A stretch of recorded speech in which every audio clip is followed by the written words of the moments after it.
देखिए आज हमें पढ़ना है, देखिए इसमें एग्जाम में आता है लिंग निर्धारण का मतलब क्या होता है, लिंग बनने की क्षमता। जैसे आपने सुना होगा कि भ्रूण की जांच करना है ना, या लड़का के जैसे मनुष्य की बात कर ले, हमें 3-4 चीज़ों के बारे में पढ़ना है जो आपके सिलेबस में है। ड्रोसोफिला के बारे में, मनुष्य के बारे में, पक्षी के बारे में और मधुमक्खी के बारे में। मधुमक्खी के बारे में हमने पहले भी वीडियो बनाया है, ठीक है, लेकिन उसमें हमने केवल बनाया कि एक छत्ते में कैसे वो रहते हैं, कैसे वो जनन करते हैं, कैसे रानी मक्खी बनती है, कैसे श्रमिक मक्खी बनती है। लेकिन हमें इसमें क्या करना है, हमें लिंग निर्धारण तय करना है कि मनुष्यों में कैसे लिंग निर्धारण होता है, कैसे ड्रोसोफिला में मतलब कैसे लड़का होता है, कैसे लड़की। ड्रोसोफिला जिसको फल मक्खी कहते हैं, पक्षी में नर कैसे बनते हैं, मादा कैसे बनते हैं, और मधुमक्खी में नर कैसे बनते हैं, ठीक है, मादा कैसे बनते हैं, और श्रमिक कैसे बनते हैं, नर मादा कैसे बनते हैं, उसके बारे में पढ़ना है। तो चलिए हम शुरू करते हैं। देखिए मनुष्य में आपको पहले ये जानना होगा, कुछ चीज़ें आपको याद करनी होगी कि मनुष्य में गुणसूत्र, गुणसूत्र के बारे में आप जानते हैं कितने प्रकार के होते हैं, है ना। गुणसूत्र मनुष्य में कितने होते हैं, टोटल 46 होते हैं। कितने होते हैं भाई, 46, टोटल 46 होते हैं। चलिए तो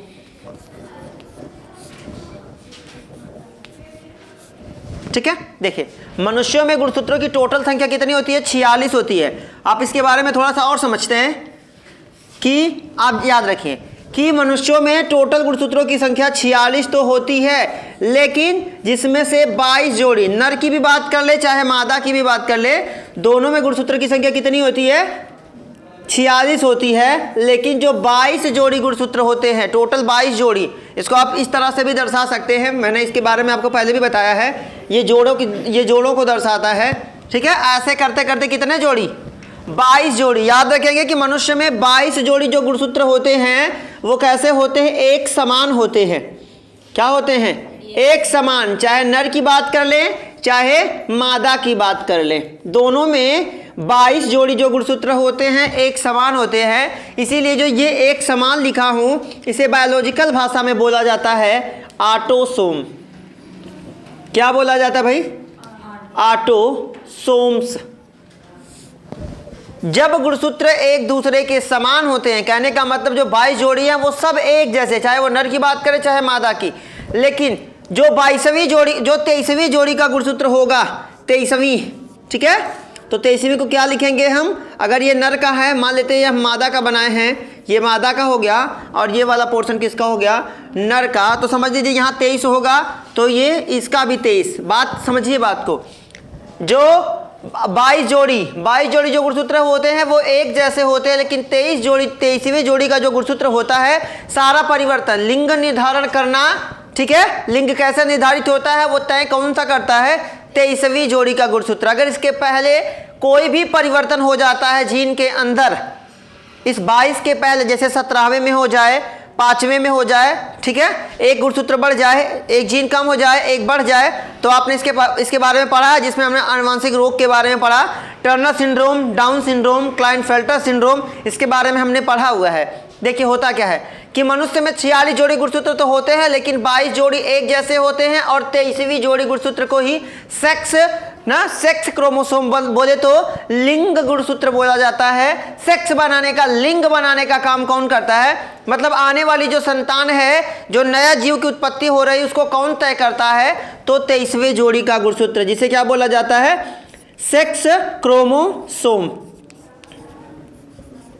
समझेंगे, जिसे बोला जाता है, हिंदी में बोला जाएगा लिंग गुणसूत्र।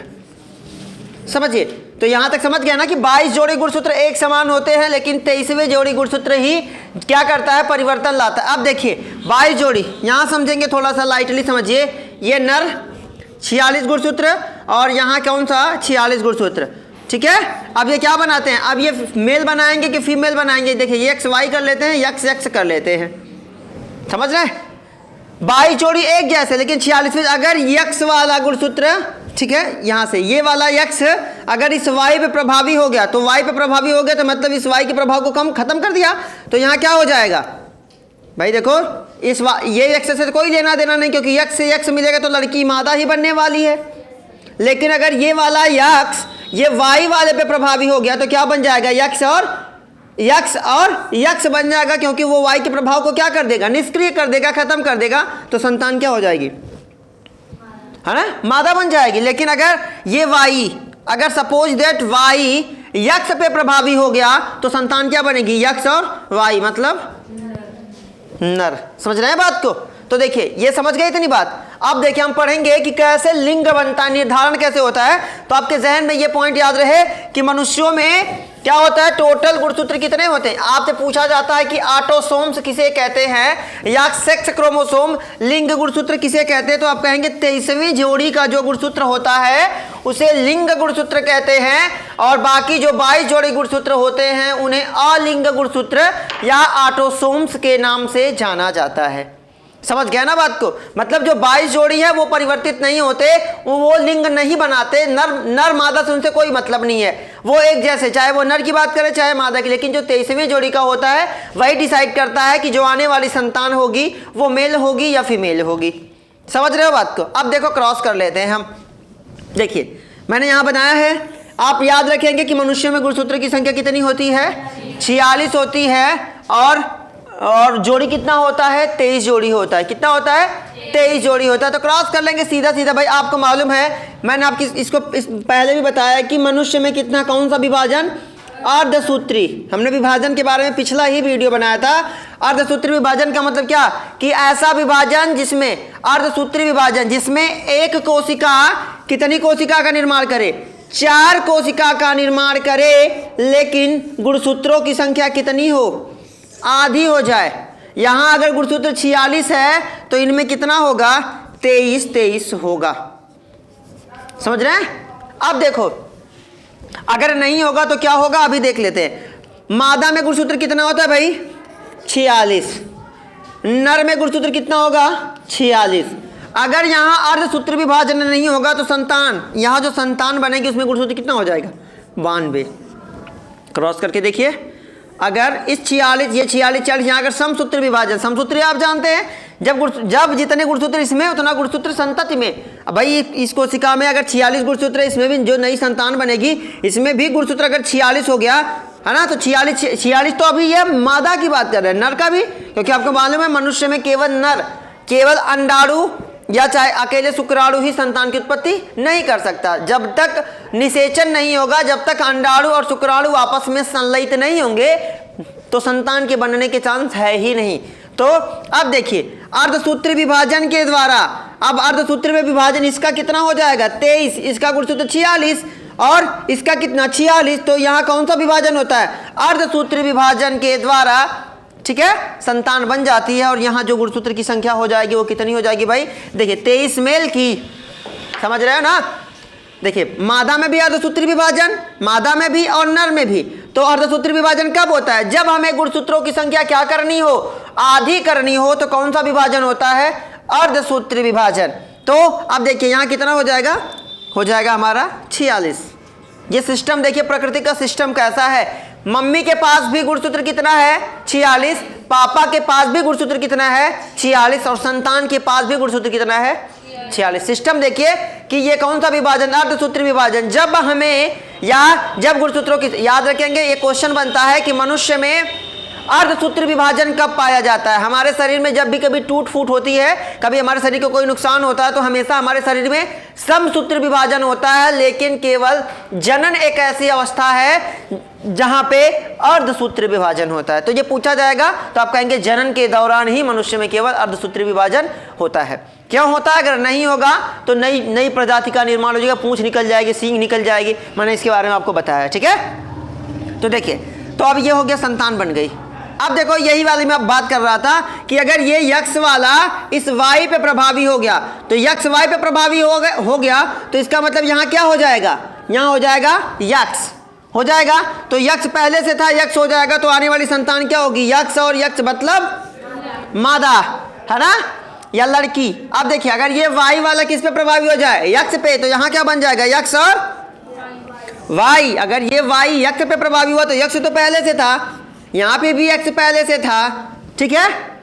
तो क्या बन जाएगा, यक्स और वाई। तो यहाँ क्या बन जाएगा, ये बन जाएगा नर और ये क्या बन जाएगा, मादा। तो समझ में आ गया कि मनुष्यों में कैसे लिंग निर्धारण होता है। अब कभी कभार पूछ देता है मनुष्य में कौन सा गुणसूत्र को लिंग निर्धारण बोला जाता है, कि वह कौन सा गुणसूत्र जो लिंग को निर्धारित करता है, तो कौन करता है, वाई क्रोमोसोम। कौन सा? Y chromosome. वाई ही तय करता है कि आने वाली जो संतान है वो लड़का होगी कि लड़की। समझ गए ना? तो ये मनुष्य में हो गया, समझ में आ गई बात, कोई दिक्कत नहीं ना। चलिए नोट करना, इसको नोट कर लीजिए।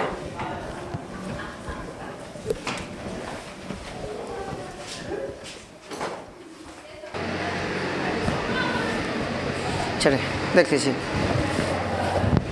एक पॉइंट समझ लीजिए, छोटा सा और कॉन्सेप्ट इसका समझ लीजिए, ठीक है? क्या समझना है? X x x y. देखिए ये तो ठहरे जनक, ये क्या है? जनक, ठीक है? अब देखिए होता क्या है कि जब हम क्रॉस करवाते हैं तो हम क्या लेते हैं? हम युग्मक निकालते हैं। इसमें से युग्मक क्या क्या बनेगा? जोड़ा क्या बनेगा? तो यक्स यक्स, ठीक है? ये क्या बनेगा? दूसरा यक्स और वाई।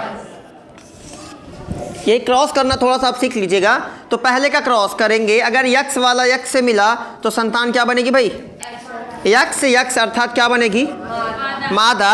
और अगर इसका क्रॉस, अभी इसका बचा, चलिए इसका कर लेते हैं पहले, ठीक है? अब इसका क्रॉस हम किससे करें? पहले से हमने कर दिया, अब हम अगर दूसरे से इससे करेंगे तो देखिए यक्स के साथ वाई का क्रॉस हुआ तो क्या बनेगा? यक्स और वाई, ठीक है? अगर हम इस यक्स का क्रॉस यक्स से करेंगे तो क्या बनेगा भाई? यहाँ यक्स और यक्स। और अगर इस यक्स का क्रॉस हम वाई से करते हैं तो क्या बनेगा? यक्स और वाई। तो मनुष्यों में जो संतान बनने के चांसेस होते हैं वो 50% चांसेस होते हैं किसके?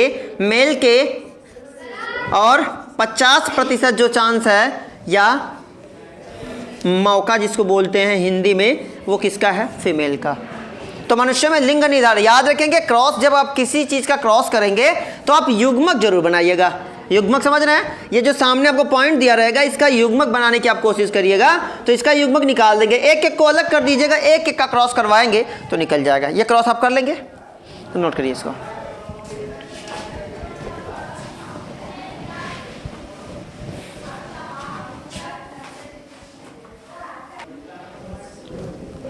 तो मनुष्य का समझ में आ गया? आप देखिए अब हम पढ़ेंगे किसके बारे में भाई? ड्रोसोफिला। ड्रोसोफिला जो कि क्या है? एक फल मक्खी है, ठीक है?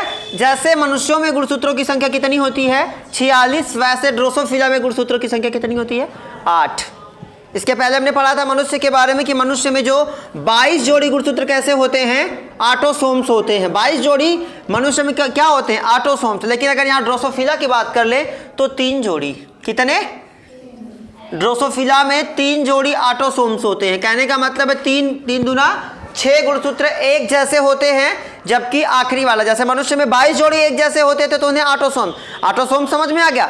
वे गुणसूत्र जो समान होते हैं, ठीक है, उन्हें हम ऑटोसोम्स बोलते हैं। और जो समान नहीं होता, जो लिंग को निर्धारित करने का काम करता है, उसे सेक्स क्रोमोसोम या लिंग गुणसूत्र बोला जाता है। समझ रहे हैं ना मेरी बात को? तो देखिए अब ड्रोसोफिला के बारे में पढ़ लें तो ड्रोसोफिला में टोटल गुणसूत्रों की जो संख्या होती है वो क्या होती है? 8 होती है। कितनी होती है? 8, जिसमें से 3 जोड़ी मतलब 6 गुणसूत्र क्या होते हैं? एक जैसे होते हैं, जबकि 8 आखिरी वाला, ठीक है, 3 दूनी 6 हो गया। तो आपके जो 2 गुणसूत्र बचे वो क्या करते हैं? वही लिंग को निर्धारित करते हैं। जैसे मनुष्यों में 22वीं जोड़ी तो समान होते हैं, लेकिन 23 जोड़ी क्या काम करता है? गुणसूत्र को लिंग को निर्धारित करने का काम करता है, इसलिए इसे लिंग गुणसूत्र या लिंग क्रोमोसोम बोला जाता है। सेक्स क्रोमोसोम है ना, सेक्स क्रोमोसोम बोला जाता है। वैसे ही ड्रोसोफिला की बात करें तो इसमें गुणसूत्रों की संख्या 46। अगर कभी कभार ये क्वेश्चन बना के पूछ देता है कि मनुष्य में ऑटोसोम्स की संख्या कितनी होती है, तो आप तुरंत कहेंगे कितना? 22, ठीक है? और पूछ दिया सेक्स क्रोमोसोम की संख्या कितनी होती है, तो आप तुरंत क्या बताएंगे? है ना, 1 जोड़ी या 2 कह देंगे, ठीक है? समझ रहे हैं? आगे बात करेंगे ड्रोसोफिला। 23 नहीं महारानी, कहाँ रहते हैं आप लोग, है ना? अगर ड्रोसोफिला का पूछ दिया कि ड्रोसोफिला में ऑटोसोम्स की संख्या कितनी होती है, तो आपके दिमाग में तुरंत आना चाहिए कि ड्रोसोफिला में ऑटोसोम की संख्या कितनी होती है? 3 जोड़ी, मतलब 6 समान होती है, नर में भी और मादा में भी। मैं आपको नर मादा क्यों कह रहा हूं? क्योंकि आगे आप जब मधुमक्खी का क्रॉस करेंगे ना तो इसमें अलग अलग पाया जाता है। इसीलिए जहन में इसको रखेंगे कि मनुष्य की बात कर ले, ड्रोसोफिला, मनुष्य और ड्रोसोफिला का लगभग मामला सेम है, ठीक है? क्योंकि उसमें भी ऑटोसोम्स जैसे नर में पाया जाता है, मनुष्य में जैसे नर में 22 जोड़ी वैसे मादा में भी 22 जोड़ी। ड्रोसोफिला में जैसे नर में भी 3 जोड़ी वैसे मादा में भी 3 जोड़ी। लेकिन आगे आप जैसे जैसे जाएंगे आपको अलग अलग एक्सपीरियंस मिलेंगे आपको, ठीक है? तो चलिए हम क्रॉस कर लेते हैं कि इसमें कितने होते हैं भाई। देखिए नर की बात हम कर लेते हैं, हम ड्रोसोफिला के बारे में पढ़ रहे हैं। हमने जाना कि नर में कितने होते हैं, 6 क्या होते हैं, ऑटोसोम। 6 क्या होते हैं, ऑटोसोम। ऑटोसोम का मतलब समझ में आ गया, ऑटोसोम्स। और मादा की बात कर लें तो मादा में भी क्या होते हैं, मादा में 6 ऑटोसोम, ठीक है। देखिए लेकिन आखिरी वाला जो होता है यक्स और वाई, ये नर का है और इसका क्या होगा, और यक्स। लिंग को निर्धारित करने का काम यही लास्ट वाले करते हैं। समझ रहे हैं मेरी बात को, कि आप कहेंगे कि जो ड्रोसोफिला होता है इसमें कितने गुणसूत्र होते हैं, 8 गुणसूत्र होते हैं, बाकी सब सेम सेम क्रॉस करते हैं। चलिए ज़्यादा गहराई में क्या जाए, ठीक है। तो 6 गुणसूत्र हो गए भाई, 6 ये एक समान है, इनसे कुछ लेना देना नहीं है। 6 इसमें भी एक समान है, ये वाला जो पॉइंट हमने लिखा है इससे हमें कुछ लेना देना नहीं है। ये दोनों में चाहे मेल की बात करें चाहे फीमेल की बात करें, ये एकदम सेम सेम होते हैं। होते कि नहीं हो रहे, ये इसमें भी ऐसे होते हैं और इसमें भी। लेकिन हमें क्रॉस किसका करना है, इन दोनों का क्रॉस करना है कि इसमें लिंग गुणसूत्र कौन सा है। इसमें कैसे पता चलेगा कि ड्रोसोफिला जो नर बन रही है कि मादा बन रही है, ठीक है। तो क्रॉस कर ले, जैसे आपने मनुष्यों का क्रॉस किया था सेम सेम वैसे ही क्रॉस करना है। तो आप क्रॉस कर लेंगे, इसका युग्मक ये तो ठहरा जनक, ये भी क्या है, जनक। भाई ये जनक है, यही तो जन्म देंगे ना, इनसे ही तो संतति की उत्पत्ति होगी। तो यहाँ युग्मक क्या बनेगा, यहाँ युग्मक आपका बनेगा, एक युग्मक बनेगा आपका यक्स और दूसरा आपका क्या बनेगा, वाई। समझ रहे हैं ना मेरी बात को, यहाँ क्या बनेगा, यक्स और दूसरा क्या बनेगा बाबू, यक्स। समझ में आ रहा है। आगे देखिए क्रॉस करके देखते हैं। यक्स का क्रॉस हम पहले यक्स से करवाएंगे, तो यक्स और यक्स क्या बन गया भाई, यक्स यक्स, मतलब ये क्या हो गया, ये क्या हो गया, मादा। फिर दूसरे का क्रॉस, पहले यक्स का क्रॉस किससे करवाएंगे, दूसरे यक्स से करवाएंगे, क्योंकि मेल आपको मालूम है कि फीमेल में दोनों यक्स ही होते हैं। तो इसका क्रॉस अब करवाएंगे तो क्या होगा, यक्स और यक्स होगा, मतलब ये भी क्या बनेगी, मादा।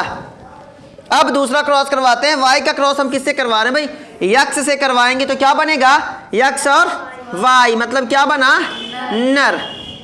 और फिर वाई का क्रॉस आप किससे करवाएंगे, यक्स से करवाएंगे, मतलब यक्स और वाई, मतलब क्या बना, नर।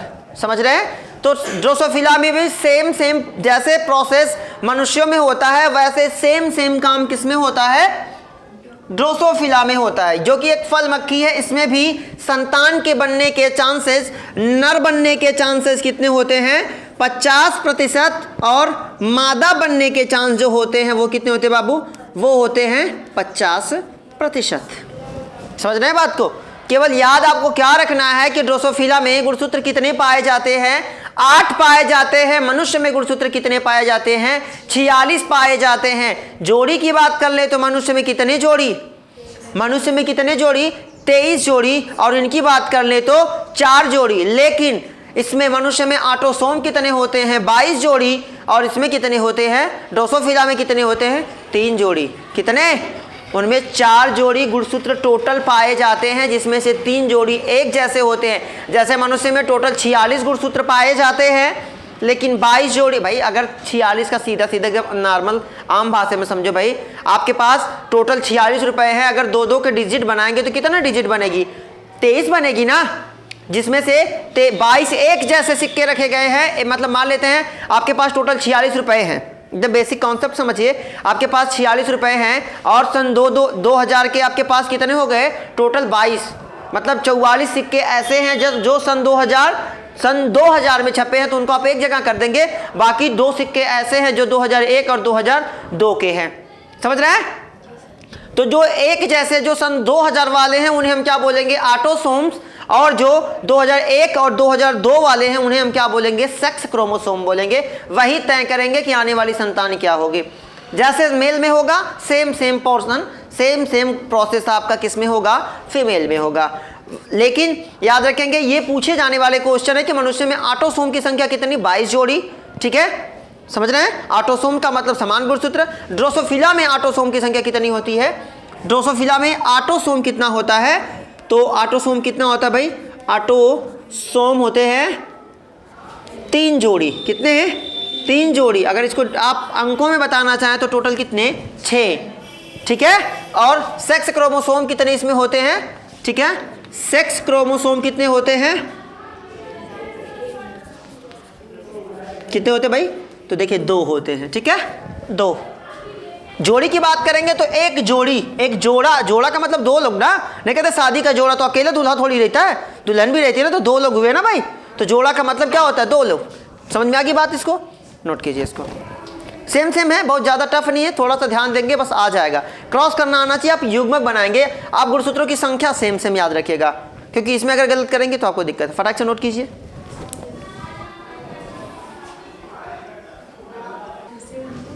सर जी आप पढ़ा ऐसे ना। चलिए देखिए, अगर हम बात करते हैं, देखिए जैसे हमने मनुष्य का पढ़ा, जैसे हमने ड्रोसोफिला का पढ़ा, उसमें सेम सेम प्रॉब्लम, कोई दिक्कत नहीं। आपको मालूम है ड्रोसोफिला में गुणसूत्र क्या होता है? देखिए मनुष्य में क्या था? यक्ष। नर की बात कर रहे हैं तो क्या होता था? यक्ष वायु होता था, और मादा की बात करते थे तो यक्ष यक्ष होता था। सेम सेम ड्रोसोफिला में था, है ना। ड्रोसोफिला मतलब फल मक्खी में भी नर में यक्ष गुणसूत्र होता था, एक वायु होता था, ठीक है। मादा में एक यक्ष होता था, दूसरा भी यक्ष होता था। देखिए आपने इसके पहले मैंने जब आपको समझाया था समयुग्मकी विषमयुग्मकी, है ना। देखिए अब पक्षियों की बात हम कर रहे हैं, पक्षियों में कैसे लिंग निर्धारित होता है, तो उनमें गुणसूत्र कैसा पाया जाता है? तो नर की बात करेंगे तो जेड जेड, और मादा की बात करेंगे तो जेड डब्ल्यू। समझ रहे हो?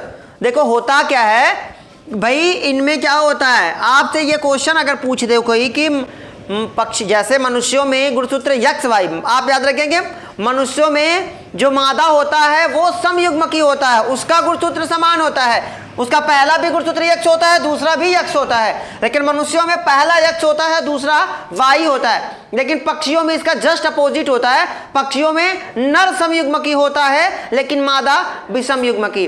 जैसे मनुष्यों में वायु गुणसूत्र तय करता था कि आने वाली जो संतान होगी वो नर होगी कि मादा, वैसे पक्षियों में कौन तय करता है? डब्ल्यू।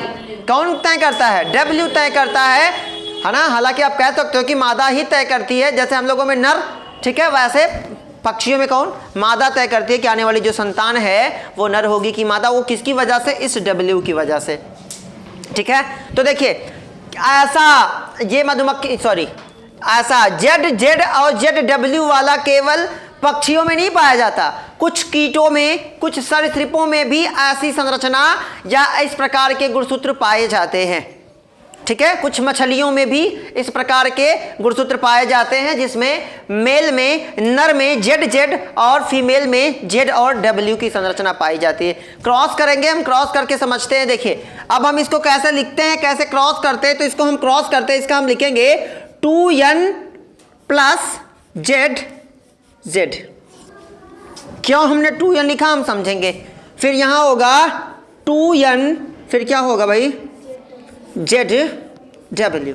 समझ रहे हैं मेरी बात को? ये क्योंकि हम इसका अलग अलग हमें देखना भाई, हमें अलग अलग इसका समझना है, ठीक है। देखिए जैसे ये 2n का मतलब क्या है, मैंने आपको बताया ना कि ये कुछ अलग, जैसे भाई हम किसी प्रॉपर्ली किसी एक जीव का नहीं निकाल रहे हैं कि जैसे हम गौरैया का निकालते तो हमें पता करना पड़ता कि गौरैया का गुणसूत्र कितना होता है, तो फिर हम यहाँ सीधा गुणसूत्र लिखते, डायरेक्ट हम क्रॉस करवा देते, कोई दिक्कत नहीं। लेकिन हम सबका करना चाहते हैं, सभी जितने जीव हैं सबका, तो यहाँ ये जो 2n है उनके गुणसूत्रों की संख्या को तय करेगा कि उनमें गुणसूत्र कितना पाया जाएगा। तो भाई जब पाया जाएगा तो डायरेक्ट लिख देंगे, क्रॉस करवा देंगे, बात खत्म। अब इसका युग्मक क्या बनेगा, तो एक कोष्टक में क्या बनेगा भाई, है ना। अब इसको हम तोड़ेंगे तो क्या बनेगा? n z। क्या बनेगा? अरे भाई 2n है तो n प्लस z, एक बना।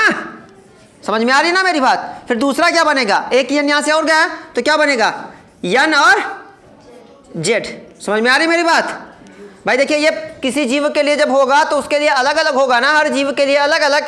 तो यहां क्या होगा? zn, तो z, तो एक n हम यहां से ले लेंगे, n प्लस क्या बनेगा भाई? z। दूसरा क्या बनेगा?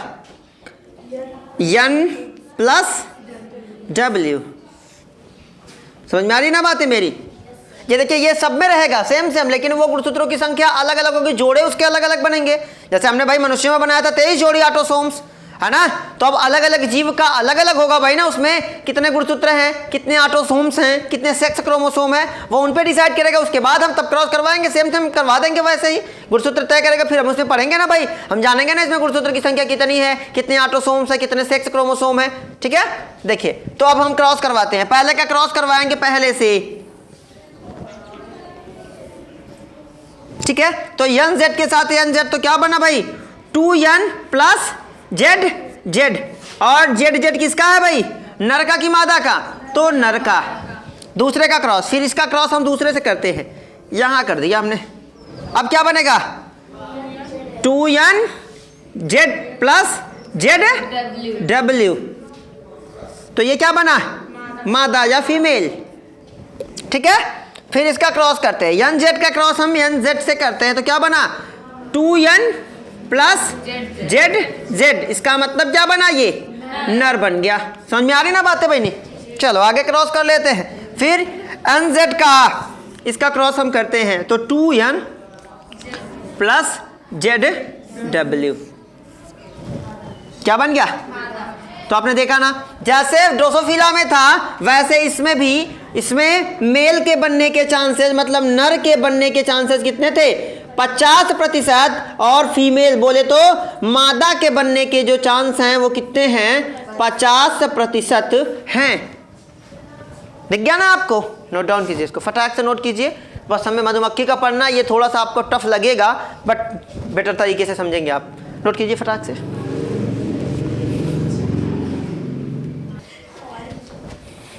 देखिए मधुमक्खी के बारे में हम बड़े आराम से इसको समझ लेंगे, लेकिन थोड़ा सा टफ है क्योंकि मधुमक्खी, आपका मालूम है मधुमक्खी कैसे जनन करती है। चलिए पढ़ते हैं हम, थोड़ा सा पीछे वीडियो में चलते हैं, थोड़ा सा पूछते हैं हम। मधुमक्खी क्या करती है, एक छत्ते में एक रानी मक्खी रहती है, ठीक है। एक छत्ते में 3 प्रकार की मधुमक्खियां पाई जाती हैं, एक होती है नर मक्खी, एक होती है एक नर एक मादा। हालांकि वैसे 3 तरह की, एक रानी मक्खी, एक श्रमिक मक्खी और एक नर मक्खी एक छत्ते में पाई जाती है। एक छत्ते में केवल एक नर मक्खी, एक रानी मक्खी पाई जाती है, ठीक है। देखिए होता क्या है, मधुमक्खी कैसे जनन करती है। मधुमक्खी 3 प्रकार के अंडे देती है। 3 प्रकार का मतलब वैसे बेसिकली 2 तरीके से, ठीक है, क्योंकि एक अंडा होता है द्विगुणित और एक अंडा होता है अगुणित। अगुणित द्विगुणित को हम थोड़ा सा समझते हैं, जैसे एक्स वाई, ठीक है, एक्स एक्स एक्स वाई। अभी देखिए ये क्या है, यक्स युग्मक बना, यहाँ क्या युग्मक बनेगा, यक्स यक्स यक्स यक्स, ये क्या बना, वाई बना। समझ में आ रही मेरी बात। अब ये क्या है, देखिए ये क्या है, ये है द्विगुणित, ये क्या है द्विगुणित, ये क्या है द्विगुणित, क्या है द्विगुणित, लेकिन ये क्या है अगुणित। समझ रहे हैं। अब अगर ये इससे क्रॉस किया क्या बना, यक्स यक्स, ये क्या हुआ द्विगुणित। फिर आगे ये टूटेगा, इसका युग्म क्या बनेगा, यक्स यक्स, ये क्या होगा अगुणित। समझ रहे हैं मेरी बात को। जब युग्मक, जब ये अकेले होते हैं तो ये क्या कहलाते हैं, अगुणित कहलाते हैं। मक्खियां कैसे जनन करती हैं, हम इसके बारे में, मक्खियों के बारे में हमने पढ़ा हुआ है भाई कि मक्खियां कैसे जनन करती हैं, ठीक है। देखिए रानी मक्खी कैसे बनती है पहले वो समझते हैं। तो मैंने आपको बताया था कि गर्मी के मौसम में या ग्रीष्म ऋतु में एक रानी मक्खी कई सारे नर मक्खी के साथ उड़ती है और जनन के बाद वह वापस आती है और अंडे देती है, ठीक है। वो क्या देती है, अंडे देती है, और फिर श्रमिक मक्खियां उन अंडों को उठा के एक एक कोष्ठक में एक एक अंडे को रखती हैं, ठीक है। एक कोष्ठक में एक एक अंडे को रखती हैं। फिर 2 से 3 दिन के बाद जब प्यूपा या जब शुंड के जैसी संरचना निकल जाती है तो उसे क्या दिया जाता है, उसे क्या दिया जाता है, उसे दिया जाता है भाई शाही जेल या शाही जेली जिसे बोला जाता है, ठीक है। जेल नहीं जेल, ठीक है, चलो जेल दे दोगे, शाही जेल दिया जाता है। अगर देखिए इसमें क्या होता है, रानी मक्खी कैसे पता चलेगा, तो उसके संरचना बाद रानी मक्खी क्या होगी, थोड़ी सी संरचना में बड़ी होगी, देखने में रानी मक्खी क्या होगी, बड़ी होगी, और जिस मक्खी को ज्यादा शाही जेल दिया जाएगा वही मक्खी आगे क्या बनेगी, रानी मक्खी वही बनती है। समझ रहे हैं। उसके बाद फिर क्या होगा, जब इसे शाही जेल दिया जाएगा इसकी शरीर की संरचना बनेगी, लगेगा कि ये क्या है, रानी मक्खी है। फिर क्या करेंगे, जो और श्रमिक मक्खी है उसके बाहर कोकून को क्या करेंगे, ढक कर उड़कर चले जाते हैं, और फिर बाद में वो जैसे क्या होता है भाई, ये छत्ता रहता है। चलो बेसिक समझो, इसमें कई सारे कोष्ठक हैं, रानी मक्खी आएगी अंडे देगी, और जो ये श्रमिक मक्खियां हैं एक एक अंडे को एक एक कोष्ठक में रखेंगी, ठीक है। और सबको 3 दिन के बाद 2 से 3 दिन के बाद सबको खाना दिया जाएगा। बात आएगी खाने में दिया क्या जाता है, तो क्या दिया जाता है, शाही जेल दिया जाता है या शाही जेली दिया जाता है। लगातार सबको दिया जाता है, पहले तो सबको दिया जाता है, फिर बाद में बाह्य संरचना आकार से लगेगा कि कौन सी रानी मक्खी है। तो मान लेते हैं ये वाली रानी मक्खी है, तो इसे और 2-3 दिन तक क्या दिया जाएगा, शाही जेल दिया जाएगा। ठीक है, इसको लगातार क्या किया जाएगा, शाही जेली दिया जाएगा। और फिर क्या हो जाएगा, फिर धीरे धीरे यहाँ क्या बन जाएंगे, प्यूपा बन जाएंगे। प्यूपा के बारे में हमने पढ़ा है, क्या बन जाएंगे, प्यूपा। नहीं समझ में आएगा तो मधुमक्खी वाला वीडियो आप देख लीजिएगा। ठीक है, देखिए क्या होता, फिर क्या बन जाएंगे, प्यूपा बन जाएंगे। अब जब ये प्यूपा बन जाएंगे तो फिर क्या, श्रमिक मक्खियाँ क्या करती है, इनके ऊपर क्या करते हैं, इनके ऊपर कोकून का कवर चढ़ा के क्या कर जाती हैं, उड़ जाती हैं। छत्ते को छोड़ के क्या होती हैं, उड़ जाती हैं। और फिर अब क्या हुआ देखिए, अब फिर क्या होगा, कुछ दिन के बाद ये जो मधुमक्खी होंगे ये क्या करेंगे, कोकून को काट कर क्या आएंगे, बाहर आएंगे। फिर एक रानी मक्खी, ठीक है, एक रानी मक्खी और कई सारे नर मक्खी के साथ क्या करेगी, उड़ेगी। ठीक है, फिर जनन करके आएगी, अंडे देगी। तो ये जो बाकी हैं ये क्या बन जाएंगे, इसमें से कुछ श्रमिक बनेंगे और कुछ क्या बनेंगे, नर मक्खी बनेंगे। ठीक है, और एक रानी मक्खी ही बनी क्योंकि एक को ही केवल शाही जेल दिया गया था। ठीक है, तो एक रानी मक्खी बन जाएगी।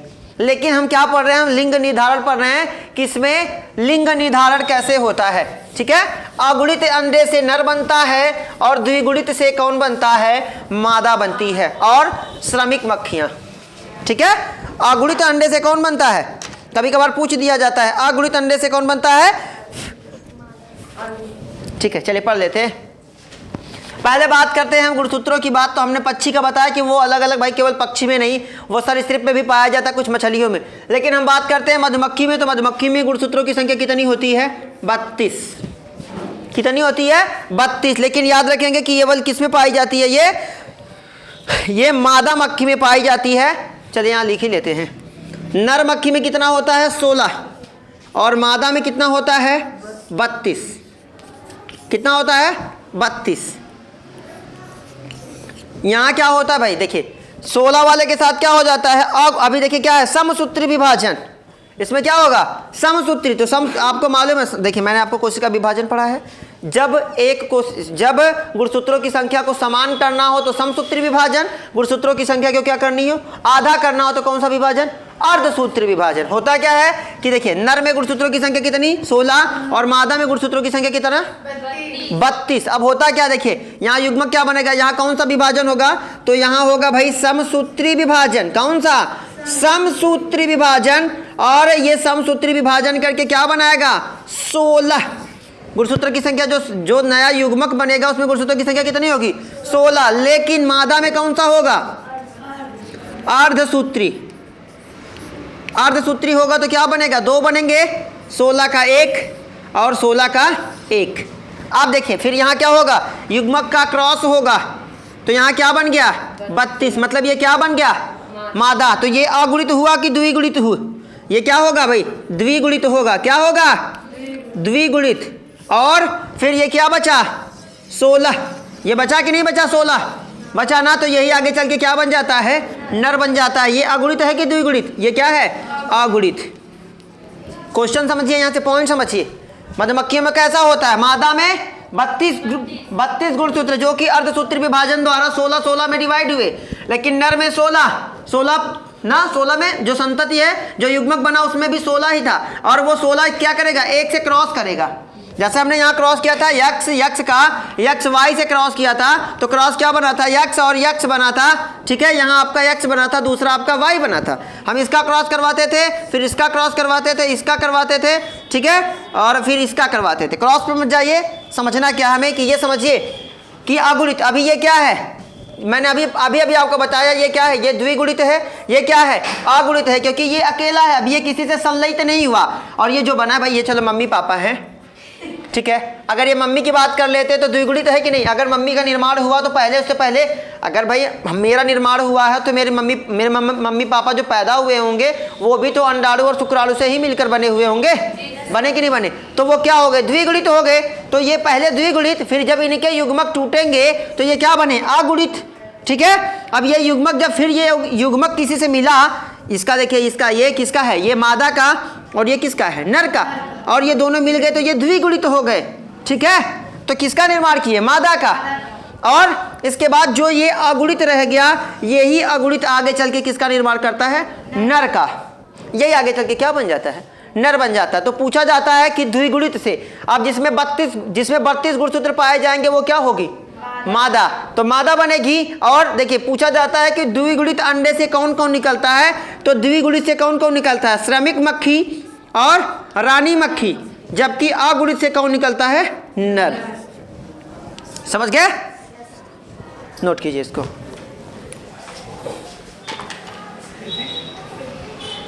ठीक है, चलिए बेस्ट ऑफ लक। मैंने से पढ़िए।